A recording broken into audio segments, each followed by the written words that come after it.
Today on the channel, we slither our way into another Masters of the Universe unboxing and review. And today, for the powers of Grayskull, the Origin line, the Mattel Creations exclusive, Lady Slither. And the spirit of Ultimate Warrior will run forever!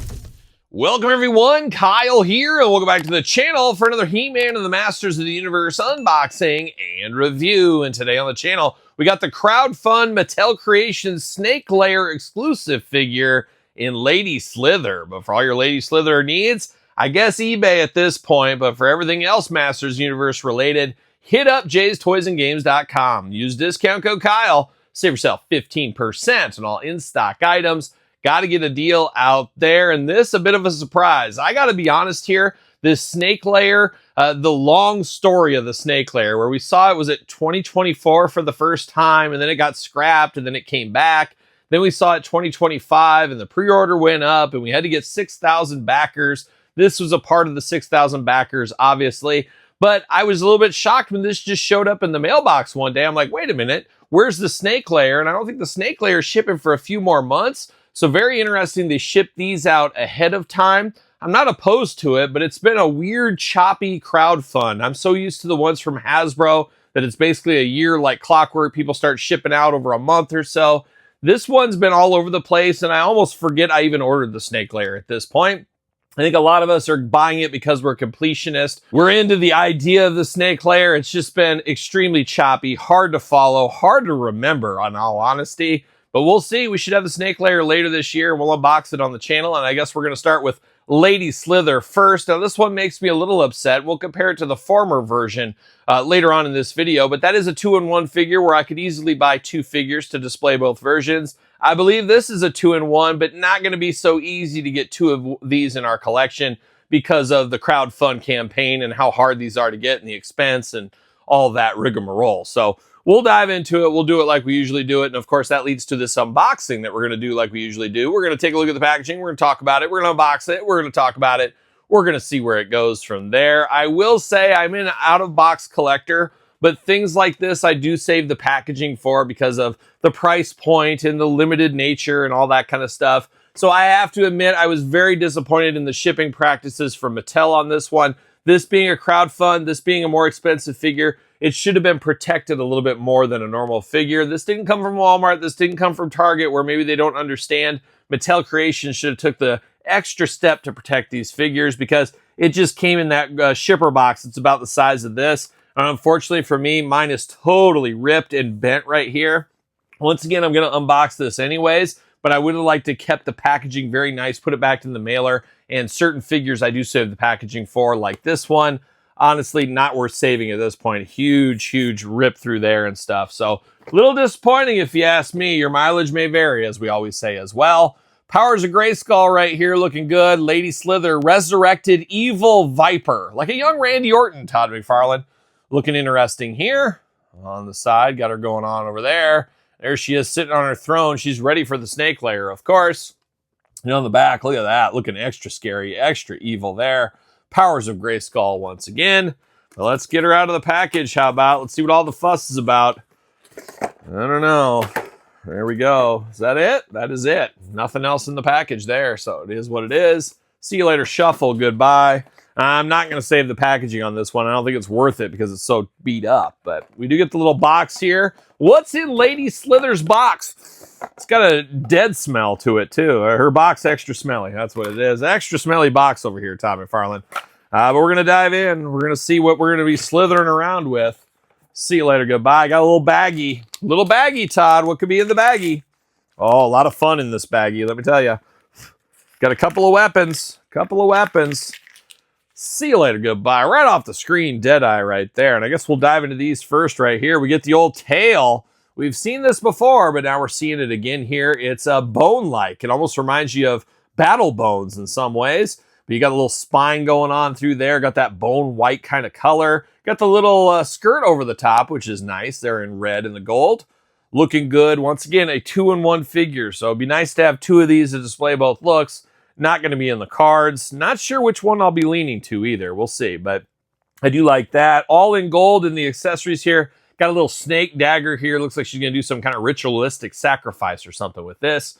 Got that going on. And then we got the snake staff right here. Oh, this would have been great. When I was a kid, we had one of these from Tila, of course, and I would always use it with Serpentor. This would have been even better because it matches Serpentor, but I'd have this thing launching right into Duke all the time. I'd be replaying that movie all over, but Duke would die in my battles. He would die in my battles.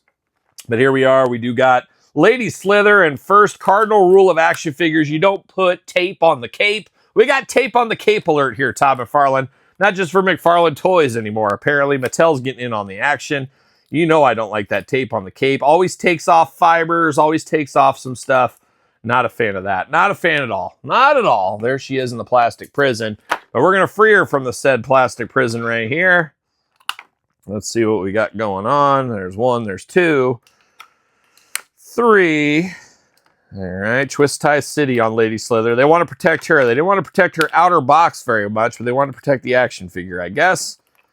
There it is. And I understand it. You know, normally Walmart and Target, that's a whole business deal. That's a whole nother story. Maybe we'll do a deep dive. I've been kicking around the idea, Todd, of doing business hat videos. Business hat 1 and 2, 3, 4. Little answered questions that I can help with, maybe, possibly. See you later. Goodbye. Or maybe I won't do that. Maybe I won't. But maybe one of those videos I explain the reasoning why Amazons and Targets and Walmarts put everything in a bag. Maybe. Maybe not. But we're going to dive into Lady Slither here. Got through their accessories. Let's dive into her here. Looking interesting. So she is a skeleton. Okay, we got that checked off. But her hair is still going like a normal person. Bright brown hair here. Got the gold helmet over the top there, but bright human-like hair going on. But then you get to the face, and it's, oh, watch out for her. She got the fangs in the front, got those green, beady eyes there that stare right into your soul, looking extra scary. No movability in the jaw for her, but man, it's a skeleton. It's creepy. And then diving into the figure itself, you got some shoulder guards up here, like a young member of the Legion of Doom is almost what it reminds you of. Once again, in a bone type color there. We do get the soft goods cape, no wire in the cape, and the cape is torn and tattered with some holes in it, but it is nice and purple. Soft goods cape, always a fan of that. You guys know me. Got some wrist guards going on there. Nice little graphics in there. Nice little color in the gold, looking nice. And now her skin tone color is like a gray skeleton. It's almost like she painted herself to be a skeleton. Like you see those chicks at the club sometimes, they just, have no clothes on. They just paint their body. Kind of gives you that vibe, which I'm always here for that vibe, of course. But almost looks that way. She's got a little bit of a bra top there. You got the Snake Man logo in the middle, so you know who she's affiliated with, of course. She does got the real fur loincloth. Yep, it's real fur. She grew it herself just like her hair. It matches. The carpet matches the drapes, Todd. Math checks out right there. Looking good down here into the boots, of course. Got the fur-lined boots, fur-blind boots still in. So all these years later, still in. You got 2 gripping hands out of the package as well, and she's ready to grip it and rip it, hold both of her accessories. Now, her arms do go all the way around. A little bit of nonsense with the shoulder guards, I will say. Single jointed elbow, side to side. Hands back and forth, side to side. Head, a little bit of back, forth, side to side. That hair and the shoulder guards do limit a little bit of that articulation. Waist articulation there. Big old splits if you need it. How about that? A gymnast in a former life. Leg goes up for the big boot. Single jointed knees, side to side. Boot cut, ankles back and forth, side to side as well. Have to imagine she fits on a ringside collectible stand using code Kyle to save 10%. What do you know? Head over to ringside, pick up your stands right there. She does fit on there. But I will compare her to the prior version. So we got Live After Death, maybe a little Iron Maiden here, but we got the previous version and the dead version. That's what we'll call it here, but looking not too shabby there. But I'm going to pull her off at a waist. Of course, Origin style does break apart, as we know. Plug it right into here, and now we're slithering across our hearts here with this version, which is for sure interesting. Not going to be the easiest to stand either. You're going to have to play around with it a little bit, I think, to get her to stand with this snake tail. Looking wild, but we'll play around with it. We'll try to get it for the glamour shots, but it's looking a little tough. I'm going to have to get it just right. Going to have to dial it in. But we did get her once upon a time here, so there is some differences. So this is how she was over there. This is a totally different tail on this one. Totally different. I thought this was the same thing. It is not the same thing. She might be tough to stand. I might have to really play around with this one here. Not sure exactly what you're supposed to do to get her to stand. I don't like that either. So I guess that makes the decision maybe fairly easy for me how I'm going to display her in my collection. This one stands really nice. It's got a nice little look to it here, like a young Globulus is what it reminds me of. This one's more Jabba the Hutt style is almost what it is. But Jabba had that big base, so he could sit down pretty easily. Her, not so much. So I don't like that at all. I'm actually really disappointed in that. I would have rather just had reuse of this painted differently, in all honesty, because I can't get her to stay anyway.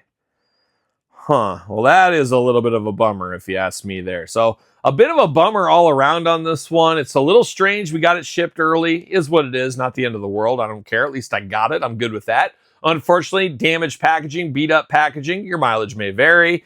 And then you have to me, I want 2 of these. Not going to be in the cards, I don't think. And then this second one here doesn't really stand very well. But besides that, a cool enough figure. It's cool for the snake layer, but I don't know. Maybe leave it a little bit to be desired there at this point here. I don't know. Be interested to hear your thoughts, though, in the comments down below. How do you prefer this one? How are you going to display it? This way or this way? Got any pro tips to make her stand up so we don't have to play this game all the time? I don't know. Let me know in the comments down below. And you made it this far, don't forget to like the video. Don't forget to subscribe to this very YouTube channel. We got videos every single day and then some. We also got another YouTube channel. Subscribe to that one while you're at it. Check out YouTube channel memberships. Check out Patreon. Check out SirPaul64 on the X, _Kyle_Peterson on Threads, Instagram, TikTok, and TheKylePetersonShow at gmail.com, which is the name of my podcast, Kyle Peterson Show. Available where podcasts are found with video cast on YouTube. So for Lady Slither times 2, 4, I'm Kyle. See you guys all real soon. Are we gonna dance or are we gonna play?